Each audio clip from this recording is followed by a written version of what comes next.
অন্তর্বর্তী সরকারের দুর্বলতায় কি দেশে ফেরাবে হাসিনাকে? জানাবো প্রধান উপদেষ্টার সঙ্গে বৈঠকে নির্বাচনের রোড ম্যাপ সহ যেসব দাবির কথা বলল বিএনপি। আমাদের বাংলাদেশের সাবেক অবৈধ প্রধানমন্ত্রীকে কোলে করে নিয়ে বাংলাদেশের ক্ষমতায় বসিয়ে দিবেন, এ হচ্ছে বাংলাদেশের অবস্থা। আচ্ছা, আমি একটা প্রশ্ন করতে চাই, সেটা হলো সাবেক প্রধানমন্ত্রী শেখ হাসিনার উপর চাপ প্রয়োগ বন্ধ করতে পশ্চিমা দেশগুলোকে আহ্বান জানিয়েছিল ভারত। এবার তাকে ক্ষমতায় বসাতে পশ্চিমাদের কাছে জোর লবিং চালাচ্ছে দেশটি। এমন কথাও তারা জানায়, হাসিনা না থাকলে বাংলাদেশ হয়ে যাবে আফগানিস্তান, দেশ চলে যাবে ইসলাম।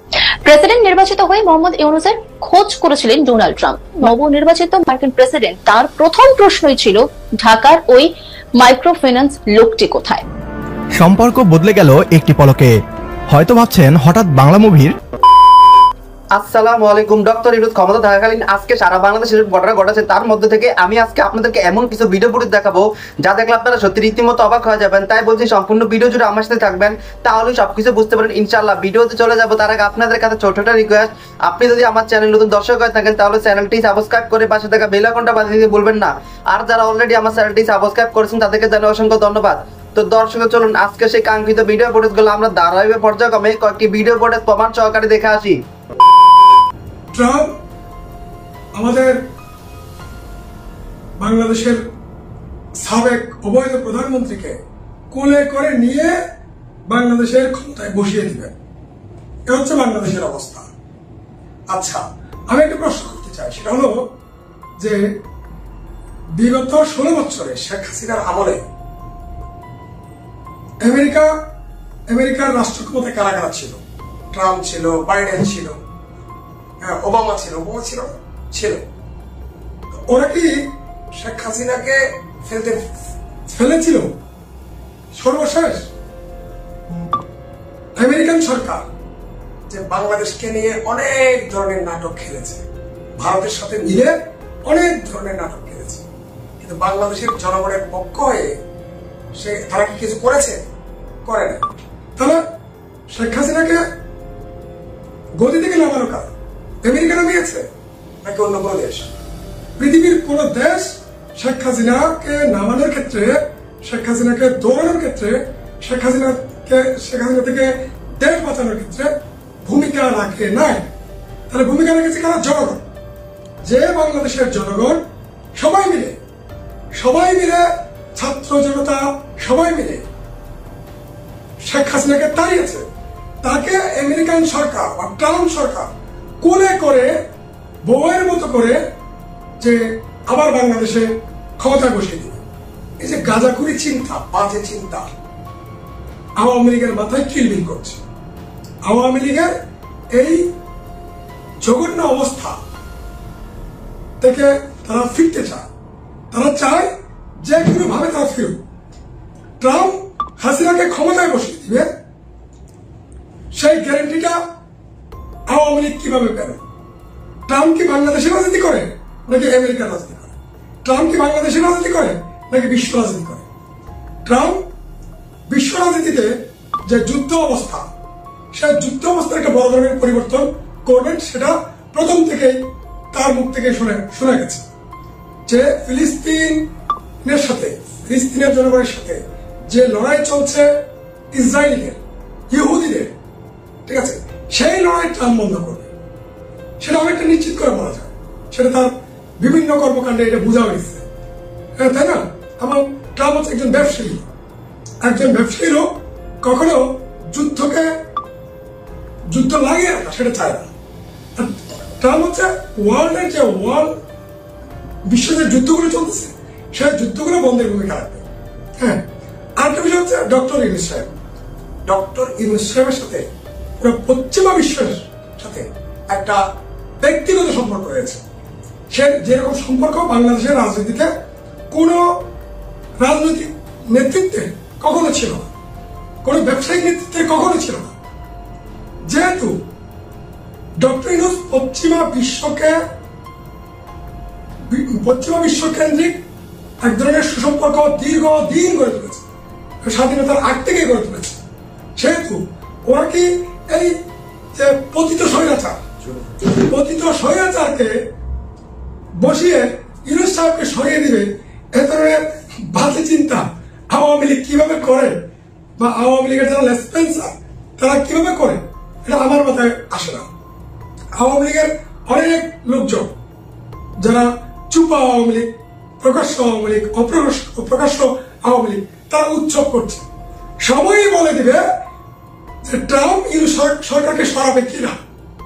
ঠিক আছে, আমেরিকার যে পররাষ্ট্রনীতি সম্পর্কে যে আওয়ামী লীগের তো ধারণা না থাকার কথা নয়, ভালো করে ধারণা আছে আমেরিকার পররাষ্ট্রনীতি সম্পর্কে। তো আমেরিকা তার স্বার্থে তার পররাষ্ট্রনীতি ঠিক করে, তাই না? শেখ হাসিনার স্বার্থে আমেরিকা তার পররাষ্ট্রনীতি পরিবর্তন করেন না, বা খালেদা জিয়ার স্বার্থে, বিএনপির স্বার্থে আমেরিকার যে পররাষ্ট্রনীতি পরিবর্তন হয় না, সেটা তো গত 16 বছর প্রমাণিত হয়েছে। বাংলাদেশকে তারা ভারতের হাতে তুলে দিয়েছে। বাংলাদেশকে কি হবে না হবে সেটা ভারতের সাথে একটা আমেরিকার যোগ সাদস্য হয়েছিল। সেখানে কি আমেরিকা কোনো লাভবান হয়েছে 16 বছরে? বিগত 16 বছরে হয়নি। এখন আমেরিকা তার স্বার্থ যেখানে থাকবে সেখানে সমর্থন দিবে। এখন তাহলে শেখ হাসিনা কি সেন্ট মার্টিন দিয়ে প্রতিশ্রুতি করছে? সেটা করতে পারে না। এখন যেহেতু সে ক্ষমতায় না, তার এখন এই সমস্ত কথাবার্তার কোনো দাম নেই, মূল্য নেই। সত্যিকার অর্থে যে ট্রাম্পের যে পররাষ্ট্রনীতি বা আমেরিকার যে পররাষ্ট্রনীতি, এটাতে কোনো ন্যূনতম পরিবর্তন হয় না। যতই বন্ধুত্ব থাকুক, যতই কিছু থাকুক, এটা ন্যূনতম পরিবর্তন হয় না। তাদের স্বার্থ যেখানে, তাদের স্বার্থ হচ্ছে বঙ্গোপসাগরকে নিয়ে, তাদের স্বার্থ হচ্ছে সেন্ট মার্টিনকে নিয়ে, তাদের স্বার্থ হচ্ছে মায়ানমারকে নিয়ে। হ্যাঁ, এই স্বার্থগুলোকে কেন্দ্র করে রাজনৈতিক খেলা হবে সামনে। ট্রাম্প সেখানেই খেলবে। আচ্ছা, আপনাকে একটা প্রশ্ন করি, যদি স্বার্থের খেলা আমেরিকার সব জায়গায় তাদের হাত যদি থাকে, তো সেই জায়গা থেকে আমরা দেখেছি বিগত 16 বছর শেখ হাসিনা সবাইকে খুশি করে সে শুধু ক্ষমতায় চেয়ারটা ধরে রাখার জন্য যা তা করেছে। সেন্ট মার্টিন যদি দিয়ে আমেরিকাকে তার ক্ষমতায় থাকার যদি নিশ্চয়তা যদি পেত, তাহলে তিনি সামান্য ছোট্ট সেন্ট মার্টিন দ্বীপ তুমি আগেই দিয়ে দিতেন। তো আপনি যে যুক্তি দেখালেন সেই যুক্তিটা এখানে দোপে টেকে কিনা? না, আমি সেন্ট মার্টিনের কথা এই জন্যই বলেছি। সেন্ট মার্টিনটা সবাই বলতেছে, অনেকে বলতেছে, অনেক আগে থেকে বলতেছে। এটা হচ্ছে বঙ্গবন্ধুর সময়কাল থেকে সেন্ট মার্টিনের বিষয়টা আসছে। তো সেন্ট মার্টিন তো কোনো সরকার দিতে পারে না। সেন্ট মার্টিন কোন রাজনৈতিক সরকার দিতে পারে না। তাহলে একটা অরাজনৈতিক সরকার সেন্ট মার্টিন দিয়ে দিবে, এরকম ভুয়া চিন্তা, বাজে চিন্তা আমাদের মধ্যে কিভাবে আসে, তাই না? সর্বসাকুল্যে যে আলোচনাটা আসবে সেখানে হচ্ছে যে বাংলাদেশের রাজনীতি, বাংলাদেশের জনগণ রাজনীতি নির্ধারণ করার সুযোগ এসেছে। কিন্তু এই যে ডক্টর ইউনূস সাহেবের যে উপদেষ্টা, এগুলো হচ্ছে এনজিওদের ম্যানেজার। ওরা হচ্ছে কিস্তিতে টাকা দিবে, কিভাবে লাভ লভ্যাংশ নিয়ে আবার পরিশোধ করে আনবে, সে ধরনের অভিজ্ঞতা সম্পন্ন লোক সেখানে বসে থাকার কারণে রাষ্ট্রটা তারা ঠিক মতো চালাতে পারছে না। সেখানে যদি ডক্টর ইউনূস সাহেব যদি অভিজ্ঞ, রাজনৈতিকভাবে অভিজ্ঞ, প্রশাসনিকভাবে অভিজ্ঞ, যোগ্য সব মানুষগুলোকে নিয়ে আসেন, তাহলে এসব আলোচনা আসতো না। এসব আলোচনা আসার সুযোগ নেই। যে দুর্বলতা সরকারের মধ্যে আছে, আমরা বারবার বলেছি এখানে আওয়ামী আমলাতন্ত্রটা ভেঙে দেন। আসিফ নজরুল, আলী ইমাম মজুমদারের কারণে ডক্টর ইউনূস সেটা ভাঙে না। আমরা বলেছি সেনাবাহিনী প্রধানের সাথে খুব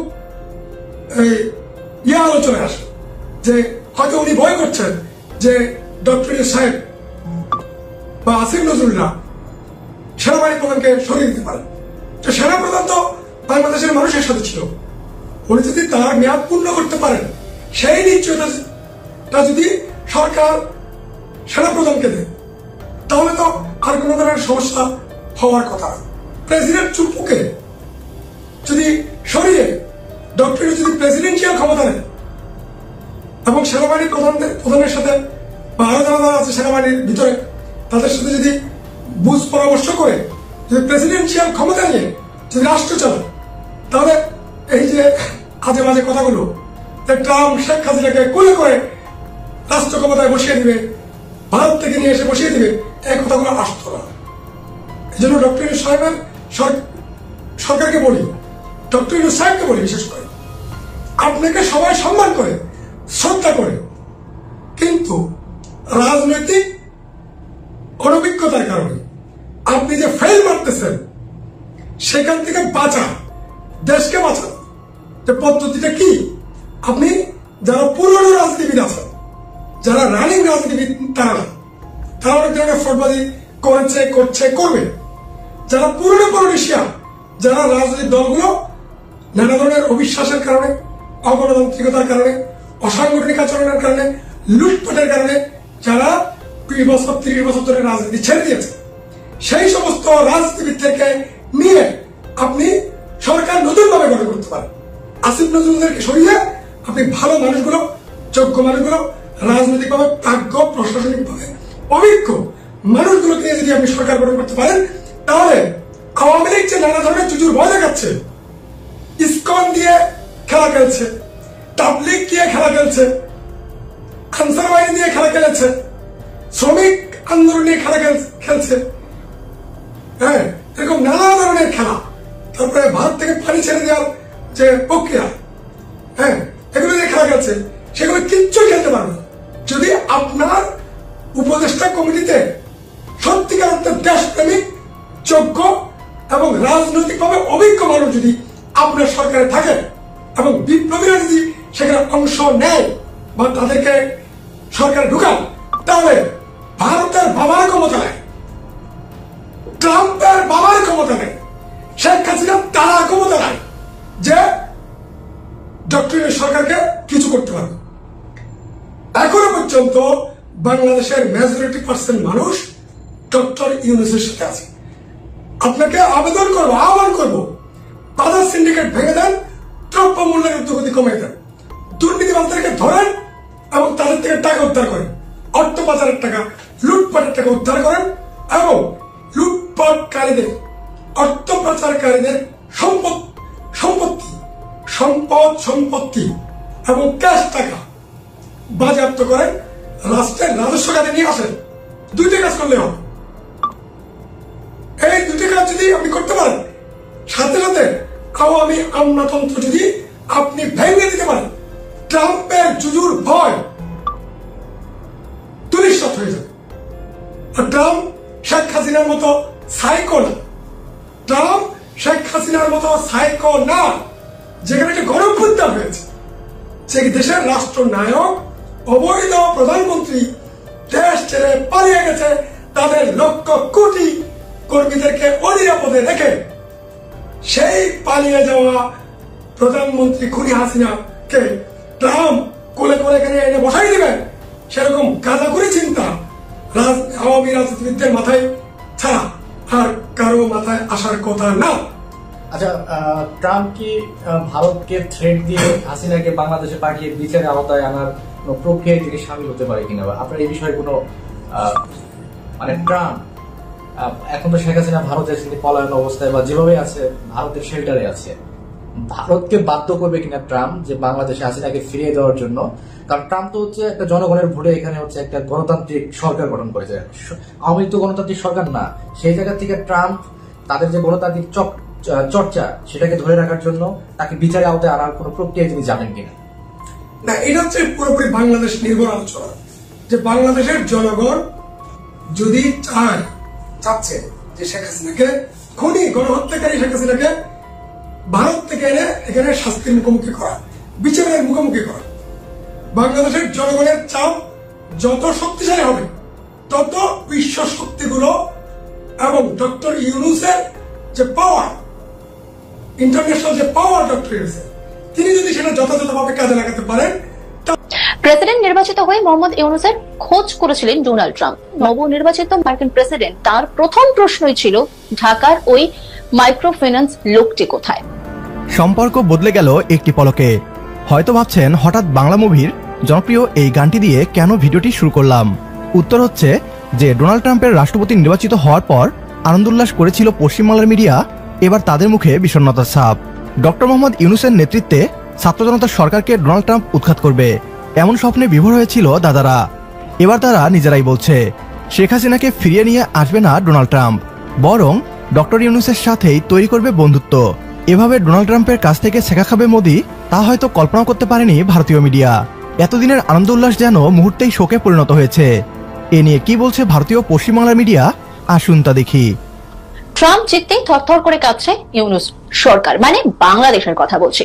প্রেসিডেন্ট নির্বাচিত হয়ে মোহাম্মদ ইউনূসের খোঁজ করেছিলেন ডোনাল্ড ট্রাম্প। মার্কিন প্রেসিডেন্ট নির্বাচনে জয়লাভের পর বাংলাদেশের একটি প্রতিনিধি দল ওয়াশিংটনে ডোনাল্ড ট্রাম্পের সঙ্গে দেখা করেন। প্রতিনিধি দলে ঢাকার কূটনীতিক, কয়েকজন বিশিষ্ট বাংলাদেশি আমেরিকান এবং বাংলাদেশ সরকারের সদস্যরা ছিলেন।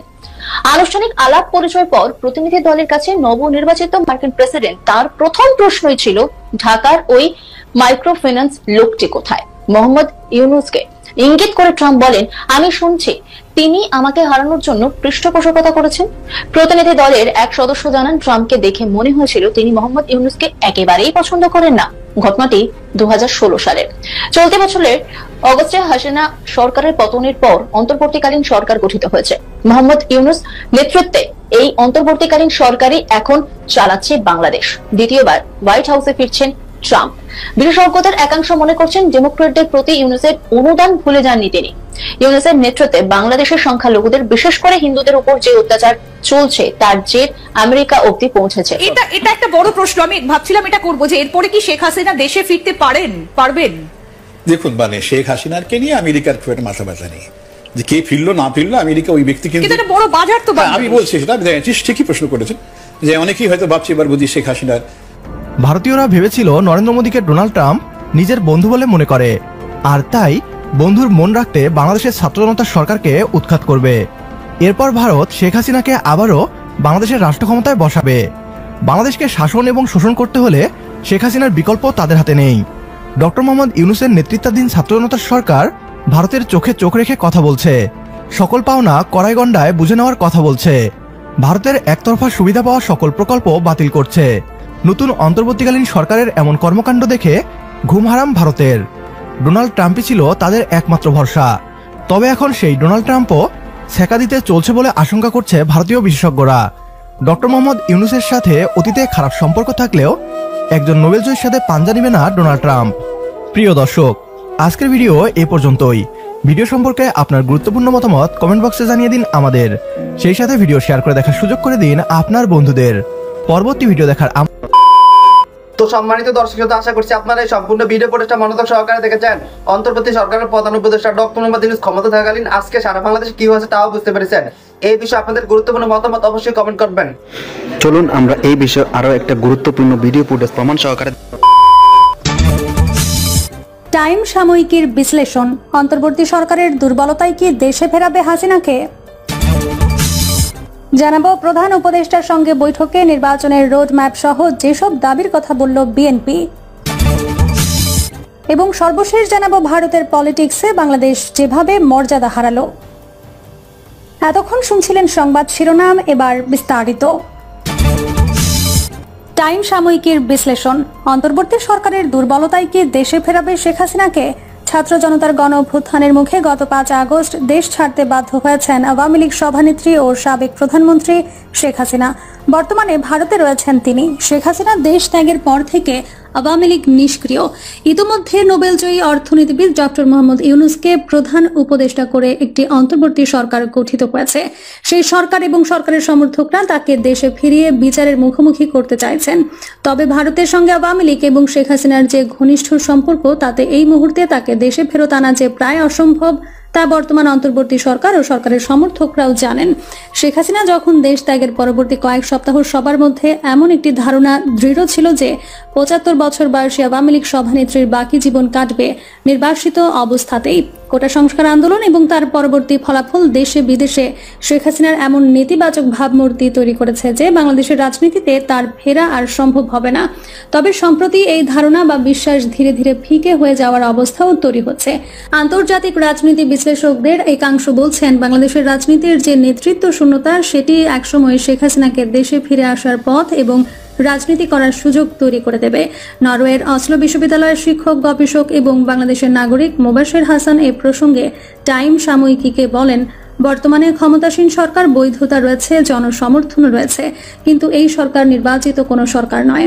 এই সরকারের কোনো ম্যান্ডেট নেই। শেখ হাসিনা যদি চান তাহলে এই দুর্বলতাকে ব্যবহার করে একসময় দেশে ফিরে আসতে পারবেন। এটা কেবলই সময়ের অপেক্ষা। যুক্তরাষ্ট্রের থিঙ্ক ট্যাঙ্ক সংস্থা উইলসন সেন্টারের পরিচালক মাইকেল কুগলম্যানও এমনটা মনে করেন। টাইম সাময়িকীকে তিনি বলেন, বাংলাদেশ এবং বাংলাদেশের রাজনীতিতে শেখ হাসিনার প্রত্যাবর্তন শুধু সম্ভবই নয়, খুবই সম্ভব। কারণ পরিবারতন্ত্র দক্ষিণ এশিয়ার দেশগুলোর রাজনীতি এবং রাজনৈতিক সংস্কৃতির অবিচ্ছেদ্য অংশ। যুগ যুগ ধরে দক্ষিণ এশিয়ায় এটি চলে আসছে। মাত্র একটি বাংলাদেশে এই সংস্কৃতির অবসান ঘটবে এমনটা প্রত্যাশা করা যায় না। তিনি আরো বলেন, তারপরও হয়তো বাংলাদেশ এবং বাংলাদেশের রাজনীতিতে শেখ হাসিনার প্রত্যাবর্তনের সম্ভাবনা শেষ হয়ে যেত যদি আওয়ামী লীগকে নিষিদ্ধ করা হতো। কিন্তু দেশটির যে রাজনৈতিক বাস্তবতা তাতে এটি একেবারেই সম্ভব নয়। আওয়ামী লীগ এখনো বাংলাদেশের বৃহত্তম রাজনৈতিক দল। প্রধান উপদেষ্টার সঙ্গে বৈঠকে নির্বাচনের রোডম্যাপ সহ যেসব দাবির কথা বলল বিএনপি মহাসচিব মির্জা ফখরুল ইসলাম আলমগীর বলেছেন, অন্তর্বর্তীকালীন সরকারের মধ্যেও এমন অনেকে আছেন যারা গণ অভ্যুত্থানের যে স্পিরিট সেটাকে ব্যাহত করছেন, তাদেরকে সরানোর কথা বলে এসেছি। তিনি জানান, প্রধান উপদেষ্টার কাছে চুক্তিভিত্তিক কিছু নিয়োগ বাতিলের প্রস্তাব দিয়েছে দলটি। মির্জা ফখরুল বলেন, আমরা নির্বাচন বিষয়ে কথা বলেছি, নির্বাচন কমিশন এবং নির্বাচন ব্যবস্থার সংস্কার বিষয়ে বলেছি। আমরা বলেছি নির্বাচন কমিশন নিয়োগ আইন স্থগিত করে প্রধান রাজনৈতিক দলগুলোর ঐক্যমতের ভিত্তিতে অনতি বিলম্বে নির্বাচন কমিশন গঠন করতে হবে। নির্বাচন কমিশন নির্বাচন কবে হবে সে বিষয়ে রোডম্যাপ দিতে বলেছি। তিনি বলেন, জাতীয় পরিচয়পত্র স্বরাষ্ট্র মন্ত্রণালয়ে নেওয়ার সিদ্ধান্ত অধ্যাদেশ দিয়ে বাতিল করতে বলেছি।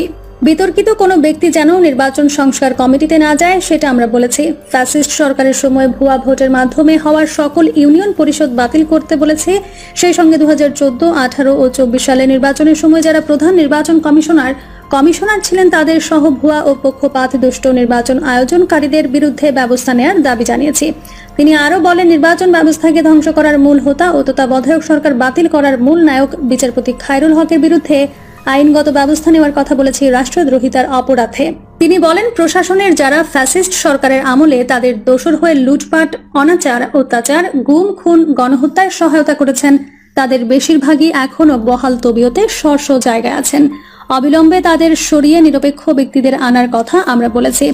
জেলা প্রশাসক নিয়োগের প্রক্রিয়া জানতে চেয়েছেন উল্লেখ করে বিএনপি মহাসচিব বলেন, যাদের বিরুদ্ধে অভিযোগ উঠেছে তাদের নিয়োগ আমরা বাতিল করতে বলেছি।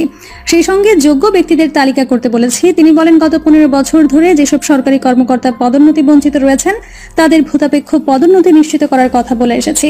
বিচার বিভাগের বিষয়ে সুপারিশের বিষয়ে মির্জা ফখরুল বলেন, হাইকোর্ট বিভাগে এখন পর্যন্ত কোনো পরিবর্তন হয়নি, অথচ হাইকোর্ট বিভাগের বেশিরভাগ নিয়োগই ছিল দলীয় ভিত্তিতে। সেখানে প্রায় 30 জন বিচারক বহাল তবিয়তে কাজ করছেন।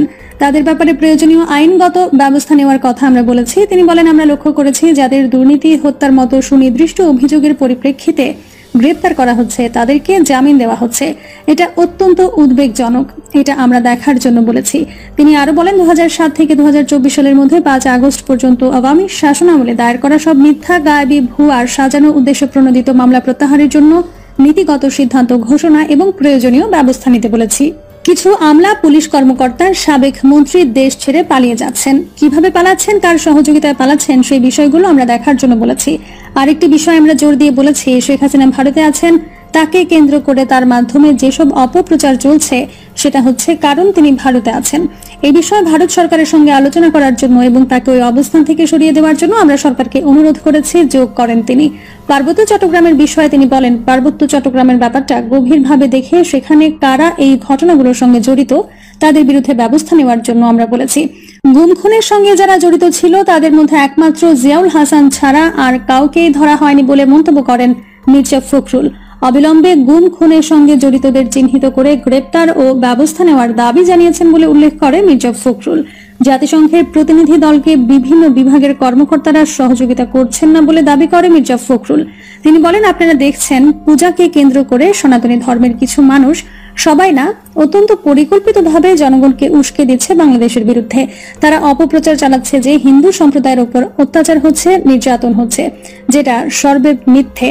বাংলাদেশের সংখ্যালঘুদের ওপর নির্যাতন করা হচ্ছে, এটা বলা বাংলাদেশের বিরুদ্ধে একটা ষড়যন্ত্র। এই বিষয়গুলো অত্যন্ত গুরুত্বের সঙ্গে বিবেচনা করতে বলেছে অন্তর্বর্তী সরকারকে। ভারতের পলিটিক্সে বাংলাদেশ যেভাবে মর্যাদা হারালো প্রায় 3 দশক আগেকার কথা। 1995-তে মহারাষ্ট্রের সেই প্রথম ক্ষমতায় এলো দুই হিন্দুত্ববাদী দল শিবসেনা আর বিজেপির জোট। ভারতের বাণিজ্যিক রাজধানী মুম্বাইতে মুখ্যমন্ত্রীর কুর্সিতে বসলেন শিবসেনা নেতা মনোহর যোশী। তবে সেই সরকারের রাশ আর পূর্ণ নিয়ন্ত্রণ ছিল শিবসেনা সুপ্রিমো বালাসাহেব ঠাকুরের হাতে। বলাই বাহুল্য, বিজেপির শিবসেনা সরকার ক্ষমতায় এসেই মুম্বাই আর শহরতলির ঘিঞ্জি বস্তি এলাকাগুলোতে শুরু করলো বাংলাদেশি খেদাও অভিযান। শহরের কোনায় কোনায় তখন পুলিশ হানা দিয়ে তুলে আনতো বাংলা ভাষাভাষী মুসলিমদের, আর সেই নারী পুরুষ শিশুদের তুলে দেওয়া হতো কলকাতাগামী বোম্বে হাওড়া মেলের কামরায়। অভিযুক্তদের আসল নাগরিকত্ব ভালোভাবে যাচাই না করেই তাদের দেওয়া হতো অবৈধ বাংলাদেশের তকমা। ফলে তখন প্রায় অভিযোগ উঠত পশ্চিমবঙ্গ বা আসামের বাঙালি মুসলিমদেরও অভিযানে হেনস্থা হতে হচ্ছে।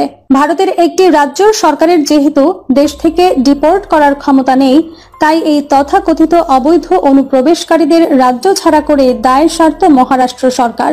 হাওড়া স্টেশনে নেমে শিথিল পাহারার সুযোগে এদের অনেকেই আবার জনারণ্যে মিশে যেতেন। কেউ কেউ রুটি রুজির তাগিদে আবার ফিরে আসতেন মুম্বাইতে। কথিত বাংলাদেশিদের বিরুদ্ধে বালাসাহেব ঠাকুরের এই লড়াই কিন্তু আমৃত্যু জারি ছিল। তার শেষ জীবনে যখন শিবসেনা আর রাজ্যের ক্ষমতায় নেই, তখনও মুম্বাইকার গোছের দলীয় জনসভাগুলোতে নিয়মিত ভাষণ দিতে যেতেন প্রবীণ এই নেতা। আর শিব সৈনিকদের উদ্দেশ্যে সেখানে তিনি বলতেন যে তানসা লেকের জলে মুম্বাইয়ের তৃষ্ণা মেটে, বাংলাদেশিরা এসে সেই লেকের জল শুকিয়ে ফেলছে। তানসা লেক একদিন মরে গেলে এই বাংলাদেশিরা পালিয়ে যাবে, আমাদের কিন্তু মুম্বাইতে থাকতে হবে, কাজেই এখনই এদের তাড়ান। অবৈধ বাংলাদেশিদের বিরুদ্ধে এই অভিযান অবশ্য মুম্বাইয়েরও আগে শুরু হয়েছিল ভারতের রাজধানী দিল্লিতে, যখন 1993 এর ডিসেম্বরে দিল্লিতে একটি বিজেপি সরকার ক্ষমতায় আসে। মুখ্যমন্ত্রী হন দলের বর্ষিয়ান পাঞ্জাবি নেতা মদন লাল খুরানা।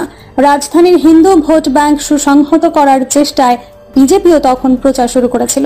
অবৈধভাবে ভারতে ঢুকে বাংলাদেশি মুসলিমরা শহরের সিলমপুর, নিজামুদ্দিন ও জাফরাবাদ সহ বিভিন্ন এলাকা ছেয়ে ফেলছে। এখনই তাদের তাড়ানোর ব্যবস্থা করতে হবে। বিজেপি ক্ষমতায় আসার মাস কয়েক আগে মদনলাল খুরানার নেতৃত্বে বাংলাদেশিদের তাড়াতে দিল্লিতে একটি রাজনৈতিক অভিযানও শুরু করা হয়েছিল, যার নাম দেওয়া হয় ইলান ই জং। তখন পূর্ব দিল্লি আসনের এমপি ছিলেন বিজেপির কট্টরপন্থী নেতা BL শর্মা প্রেম। বাংলাদেশি তাড়ানোর ইস্যুতে যিনি ছিলেন মুখ্যমন্ত্রীরও এক ধাপ আগে। মদনলাল খুরানার সরকার অভিযানে কোনো ঢিলেমি করলেই তিনি সাবেক প্রধানমন্ত্রী শেখ হাসিনার উপর চাপ প্রয়োগ বন্ধ করতে পশ্চিমা দেশগুলোকে আহ্বান জানিয়েছিল ভারত। এবার তাকে ক্ষমতায় বসাতে পশ্চিমাদের কাছে জোর লবিং চালাচ্ছে দেশটি। এমন কথাও তারা জানায়, হাসিনা না থাকলে বাংলাদেশ হয়ে যাবে আফগানিস্তান, দেশ চলে যাবে ইসলামপন্থীদের হাতে। ওয়াশিংটন পোস্টের একটি প্রতিবেদনে এসব কথা জানা যায়। ওয়াশিংটন পোস্টের প্রতিবেদনে বলা হয়েছে, শিক্ষার্থীদের আন্দোলনের মুখে ক্ষমতাচ্যুত হওয়ার 1 বছর আগেই শেখ হাসিনার উপর চাপ প্রয়োগ বন্ধ করতে ভারতীয় কর্মকর্তারা যুক্তরাষ্ট্রের কাছে লবিং শুরু করে। প্রতিবেদনে বলা হয়েছে, গত জানুয়ারিতে বাংলাদেশের নির্বাচনের আগে বিরোধী দলের হাজার হাজার নেতাকর্মী ও সমালোচকদের কারাগারে পাঠানোর ঘটনার পর শেখ হাসিনার বিরুদ্ধে প্রকাশ্যে সমালোচনা করেছিলেন মার্কিন কূটনীতিকরা। বিচার বহির্ভূত হত্যাকাণ্ডের অভিযোগ শেখ হাসিনার প্রশাসনের একটি পুলিশ ইউনিটের বিরুদ্ধে নিষেধাজ্ঞা আরোপ করেছিল বাইডেন প্রশাসন। পাশাপাশি বাংলাদেশিদের উপর ভিসা নিষেধাজ্ঞার হুমকি দিয়েছিল ওয়াশিংটন। যদি বিরোধী দলকে উন্মুক্ত নির্বাচনের মাধ্যমে ক্ষমতায় আসার সুযোগ দেয়া হয়, তবে বাংলাদেশ ভারতীয় জাতীয় নিরাপত্তার জন্য একটি হুমকি হয়ে উঠতে পারে। সেখানে ইসলামপন্থী গোষ্ঠীগুলোর প্রজনন ক্ষেত্র তৈরি হবে, যেমনটি হয়েছিল আফগানিস্তানে। গত 5 আগস্ট যখন বিক্ষোভকারীরা সেনাবাহিনীর কারফিউ অমান্য করে শেখ হাসিনার সরকারি বাসভবনের দিকে পদযাত্রা শুরু করে, তখন বঙ্গবন্ধু কন্যা ভারতে চলে যেতে বাধ্য হন। এই ঘটনার পর ভারত ও ওয়াশিংটনের নীতি নির্ধারকরা বাংলাদেশকে সঠিকভাবে মোকাবেলা করছেন কিনা তা নিয়ে প্রশ্ন উঠেছে। ছাত্র জনতার বিক্ষোভের ফলে শত শত প্রাণহানির পর শেখ হাসিনা ক্ষমতাচ্যুত হন। ভারতীয় কর্মকর্তারা প্রকাশ্যে তাদের কৌশল পরিবর্তন করেন এবং জানান তারা বাংলাদেশে ক্ষমতায় আসায় যে কারো সাথে কাজ করবেন। ডক্টর মোহাম্মদ ইউনূস অন্তর্বর্তীকালীন সরকারের প্রধান হিসেবে দায়িত্ব নেওয়ার পর ভারতের প্রধানমন্ত্রী নরেন্দ্র মোদী তাকে অভিনন্দন জানান। ভারতের একজন সাবেক জাতীয় নিরাপত্তা কর্মকর্তা বলেন, ঢাকা থেকে আসা প্রতিবেদনগুলোতে প্রায় বলা হতো যে ভারত বিরোধী মনোভাব নজিরবিহীন পর্যায়ে পৌঁছে গেছে। তবুও আমরা ধরে নিয়েছিলাম শেখ হাসিনা সবকিছু সামলে নেবেন, কিন্তু পুরো ঘটনাটি একটি স্ফুলিঙ্গের মতো কাজ করেছিল, যা পরিস্থিতিকে জটিল করে তোলে। আজহারুল আলম, কালের কণ্ঠ।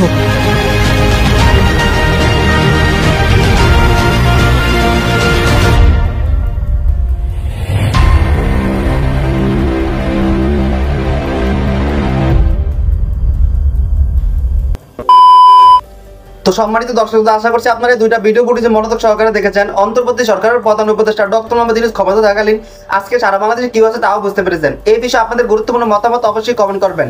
আজ এ পর্যন্তই, দেখা হচ্ছে অন্য একটি ভিডিওতে। সে ভালো থাকবেন, সুস্থ থাকবেন, আল্লাহ হাফেজ।